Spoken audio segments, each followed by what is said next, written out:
Okay. All right. Well, hello, Clint Kelly. Hello, my dear. I miss you terribly. I miss you too. I can't wait to see you after all of this crazy social distancing. I know. Yes. So, as you may know, I've been doing this series called Exploring in My Explorer, Yes, and I've seen it. I was going to go kidnap you and say, "Come on with me and explore my explorer." So, this is the home version. Yes, So we can I'm probably the safer version, but to tell you the truth, the idea of being kidnapped just to get out of the house sounds pretty good. It does, doesn't it? I mean, my fun has been going to the supermarket, and that's about it. So, Yeah, no, I drove 45 minutes yesterday just to go to Wendy's because I was like, I need to eat some kind of food that I haven't cooked myself. I Like understand. I couldn't even get it. I couldn't even like force myself to make a sandwich. I was like, I can't. I don't want to. So I got in the car, drove 45 minutes, ate a chicken sandwich in the car. I was the happiest I was in 50 days, and drove back home another 45 minutes. You know what? Sometimes you just need those little adventures like that to get you through the day. So So true. that is amazing.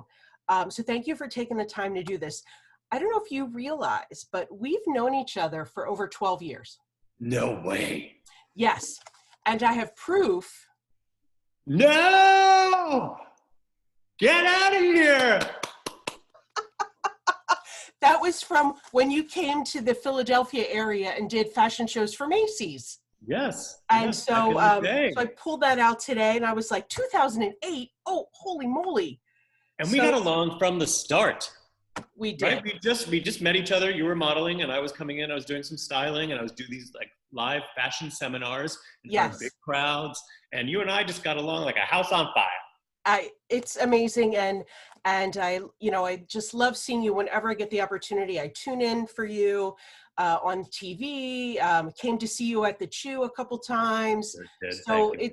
I think you're just a light, like your sarcasm, your humor. I love your grammar lessons. I cry laughing. They're so funny. They're getting And a little. They're getting a little risque.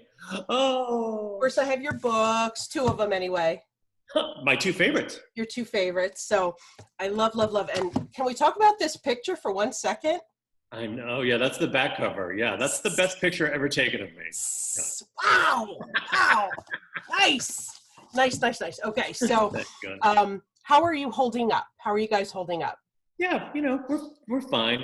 We're healthy and well fed and safe, and my family's all good, and everybody's sheltering in place. So I'm just getting a little stir crazy. Damon's working a lot because he's a psychologist, and people still need therapy during this, Yes. probably even more so than usual. And so I'm basically acting like a 1950s housewife, and I kind of like it. You know what I mean? Like Nice. there was a time when women would stay at home and they would cook 3 meals for their husband and they'd Yes. clean and they'd watch a little TV and, they'd have a drink at 5 o'clock. And that's kind of what I'm doing. I mean, I'm about as non-essential as they get. Well, I disagree, but I understand where you're coming from. So you have had a very busy career. Author, TV personality, Emmy Award winner. Where's the Emmy? Tell me, where is she? The Emmy is in the guest bathroom. Why is she in the guest bathroom? I think it's funny in there because, well, we haven't had people over in a long time, obviously, but like our guests get such a kick out of it. It's like I see it, I sort of forget that it's there, But anytime we have a guest over, they're like, "Oh, look at the Emmy!" They like to hold the Emmy and they take a picture with it. Nice. So it makes more people happy in the guest bathroom. That is fantastic. What, of your career span, what do you think is one of your favorite highlights? Oh, it's so hard. You know what? I will tell you, my entire career, the thing that I might be most proud of is something that, only a small fraction of people who know me from television actually got to see. And it was something called Makeover America. And I did it with Macy's. I'm no longer affiliated with Macy's, but back in the day, they used to send me to a different, so I would work on What Not to Wear all week until Thursday evening. I would get on a plane, fly to a different city across the country, and then I would make over 15 women from that city all different shapes and sizes and ages and skin tones and everything. I'd make them over on Friday. Then on Saturday, I would use them as runway models in a fashion show. And it was magical. It was like I did 15 makeovers a day on Friday, which was exhausting. But then on Saturday, 1,000 people would come to the mall to watch this fashion show. And these ladies, like, you know, feeling like models for the first time in their lives. It was really, really special. I still get contacted from women who were modeled for me. And it was a wonderful, I did that for like two years. It was great. I wish that I could do that as a living. Like, I wish I could do that for my job now. Wow. Yeah. That is sensational. And then, you know, the women got to meet you and be with you and fall in love with you like so many. I don't know. You know, maybe, you know, I can be a little intense when I'm making somebody over. So I don't know how lovable I am in the dressing room. I'm like, that looks terrible. Take it off. Put this on. Oh, can't stand it. How about this? You know what it's like. You've modeled for me before. Yes. You know, where it's like, nope, that doesn't work. Let's keep going. My goodness. I know I have this picture that I took of us. So, wait, where is it? Here. And all I remember. Oh, I was so young and skinny and tan. You were very tan. I don't think you look any different. I think you look just as handsome. I don't know. Luckily, that picture's blurry. Well, I remember Macy's was like 700 degrees. That at that show, and I was like sweating, but we still managed to make it work, and the ladies loved the show. Was that the first show that we ever did together, that pic? I think so. I think so. Yes. Yeah. And then I think this one may have been part of that series. Okay. But I feel like my hair's longer in this, so I don't know. I miss the days where I could get that tan. I can't do it anymore. My skin has said to me, no, no more on the sun. It's really bad for you. But really, I love the beach so much. I know. Doesn't that just that is my happy place too. Just putting my feet in the sand and hearing the waves just takes me right down and peaceful. Is that your favorite as well? I love bobbing in the water, like in the sea. I could just get in the water and just sort of float in the ocean all day long. Like, I love it. Have a cocktail, float in the ocean, take a nap. And then if you can find a place where you can hear the ocean roar while you're going to bed, and like to wake up or like go to sleep to the sound of waves, there's really nothing like that. It's the best. Where's your favorite beach? It's St. Bart's, which is one of those fancy pants islands. What? Who cares, right? Work hard, play hard. Totally. I'm dying to go back. I'm craving a little St. Bart's retreat when this is all over. Like, I'm just going to go to the beach and for like a week and do nothing. I don't want to talk to anybody or see anybody. I just need to be in the ocean. I just really need it. I understand why all the beaches are crowded. It's like there's something about like what's happening to us right now where you want to connect actually to Mother Nature. You know, you want to be out there. Yes. But anyway, so St. Bart's, powder white sand, crystal clear blue water where you can see your feet down to the bottom, and it's so beautiful. And it's French, and so you can get some delicious French food. And sometimes we just rent a house with friends and just cook our own meals and go to the patisserie for breakfast and then get a fish burger for lunch. I want to go there so bad right now. Sounds amazing. It's amazing. Try to go if you can one of these days. We've been to St. Thomas, and you've been to Turks and Caicos? Yes, we went last January. We went. Amazing. Hey, look, I know your vacations better than you do. Turks and Caicos also beautiful. Really, like, that water is incredible. People also super friendly on Turks and Caicos. They're very nice. Yeah, we rented a house last year and went. And then last year we also went to Italy, and it's like a year ago this weekend that we went. What cities did you visit again? Venice, Bologna, Florence, and Rome. Okay. And we did a day trip out of Florence to Cinque Terre and Sorrento. Sorrento is amazing, isn't it? Yes. So beautiful. So beautiful. So So I'm just beautiful. putting together that photo album. So I was reminiscing. Amazing. Amazing. Italy's amazing.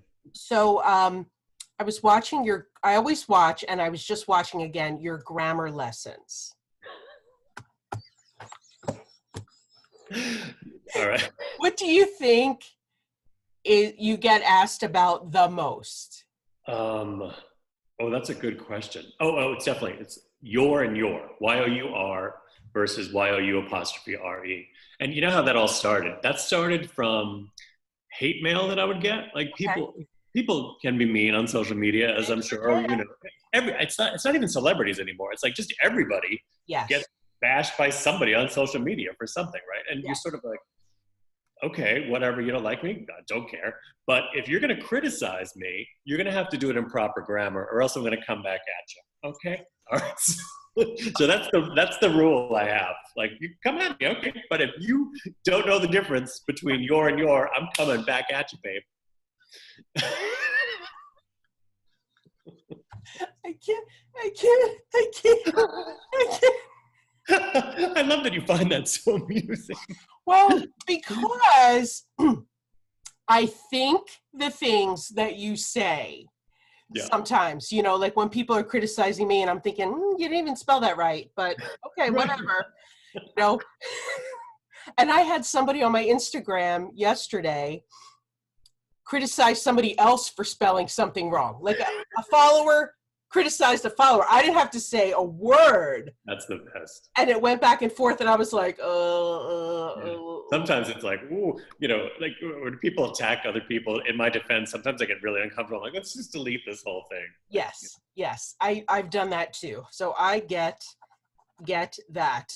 So while being socially distancing right now, which I'm really over it, but whatever. Yeah, Um, really. I'd rather be 6 feet apart than 6 feet under. Yes. So I'm Okay. good.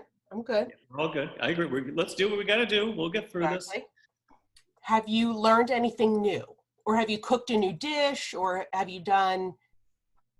Let me tell you, my cooking game was already pretty strong. I mean, I did 7 years on the chew. I mean, I'm a strong home cook. Now I think I could like compete on Iron Chef. I'm not even kidding. I don't even need recipes anymore. I have basically downloaded every recipe that I have ever like learned or read. Something's clicked in me. Like I don't need recipes anymore. I just make stuff. Wow. I Um, love your carbonara. We make that. oh, that's a good one. Yeah, So I love the carbonara. good. Yeah. And I made a ropa vieja the other night, which is a Cuban beef dish. It's very slow cooked all day long, Okay. and tomatoes and spices and some poblano peppers in there. It was incredible. I couldn't believe I made it. I was like, maybe I'm got a little Cuban in me. I don't know. It was delicious. Really? Yeah. I mean, what I do now is I look at other people's recipes sometimes, but I never follow any one recipe. So I look at other recipes, sort of synthesize them, and then create my own dish out of that. You know, method is always very important. That's more important, I think, than actually the ingredients sometimes, or equally Yes. important.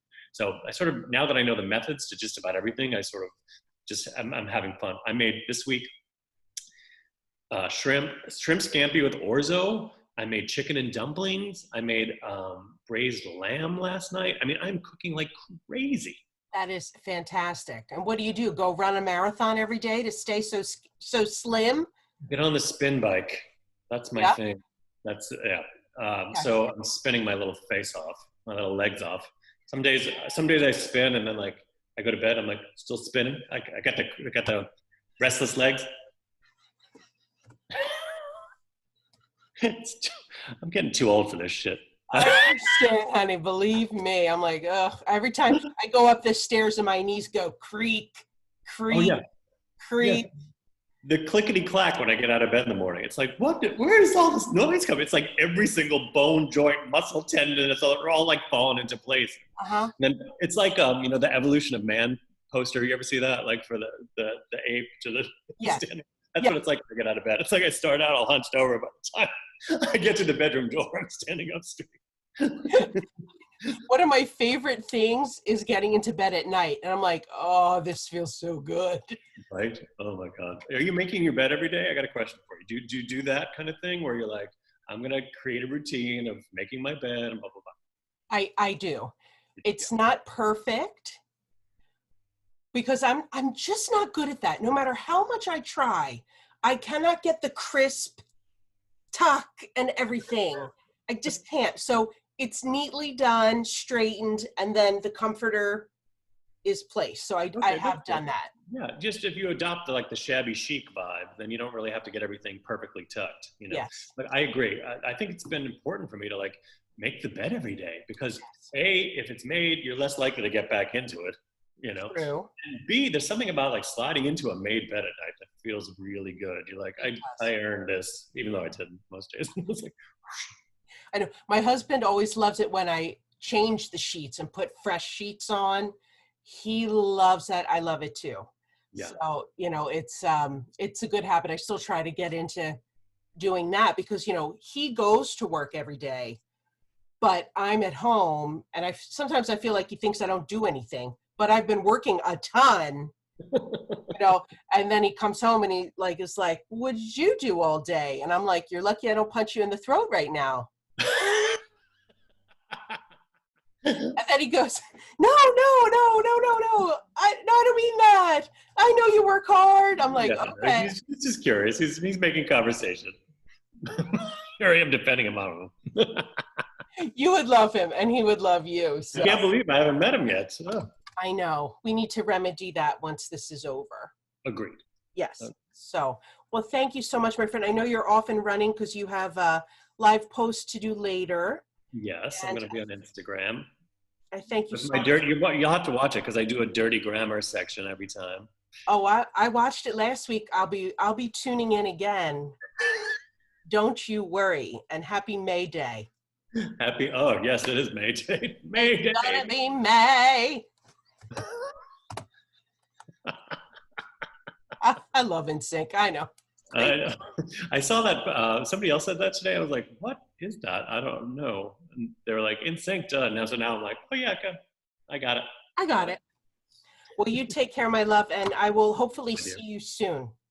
I hope so too. We'll have a drink or, you know what? We had a nice breakfast that time. We can have breakfast or a lunch or a dinner or a cocktail or something. I love it. Let's make it happen. All right, we'll do. Thank you.